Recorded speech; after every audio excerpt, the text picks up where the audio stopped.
દુનિયાભરમાં એઆઈના વધતા પ્રભાવ વચ્ચે ભારતે હવે એઆઈ માટે તેની નવી ગાઈડલાઇન્સ જાહેર કરી છે. Ministry of electronics and information technology દ્વારા લોન્ચ કરાયેલી આ ગાઈડલાઇન્સનો ઉદ્દેશ ભારતને વધુ વિશ્વસનીય એઆઈ ઇકોસિસ્ટમ બનાવવા માટે પ્રોત્સાહિત કરવાનો છે. સરકાર માટે વૈજ્ઞાનિક સલાહકાર પ્રોફેસર અજયકુમાર સૂદના જણાવ્યા અનુસાર આ માર્ગદર્શિકા વૈશ્વિક સ્તરે સુરક્ષિત એઆઈ બનાવવા પર ભાર મૂકે છે. આ ગાઈડલાઇન્સને 4 મુખ્ય આધારસ્તંભ અને 7 મહત્વના સિદ્ધાંતો પર બનાવવામાં આવી છે, જેને એઆઈના 7 સૂત્રો કહેવામાં આવે છે. આ સૂત્રોમાં વિશ્વાસ, જનતા પહેલા, જવાબદારી, નિષ્પક્ષતા અને સમાનતા તેમજ સુરક્ષા, સ્થિતિસ્થાપકતા અને ટકાઉપણુંનો સમાવેશ થાય છે.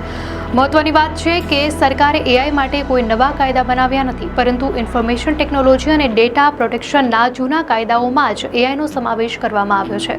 આ ઉપરાંત એઆઈને માત્ર એક જ એજન્સી નહીં જુએ, પરંતુ બેન્કિંગ માટે આરબીઆઈ કે શેર માર્કેટ માટે સેબી જેવી દરેક ક્ષેત્રની એજન્સી આ જવાબદારી સંભાળશે. ગાઈડલાઇન્સમાં સ્પષ્ટ જણાવાયું છે કે કોઈ પણ એઆઈ ટૂલને લોકો માટે રિલીઝ કરતા પહેલા તેને કંટ્રોલ એન્વાયરમેન્ટમાં ટેસ્ટ કરવું જરૂરી છે, જેનાથી હેલ્થકેર, એજ્યુકેશન અને એગ્રીકલ્ચર જેવા ક્ષેત્રોમાં વિશ્વાસ સાથે નવી એપ્લિકેશન્સ બની શકે. દર્શક મિત્રો, આવી જ નવી માહિતી માટે ધ લોકસત્તા ચેનલને સબસ્ક્રાઇબ કરો.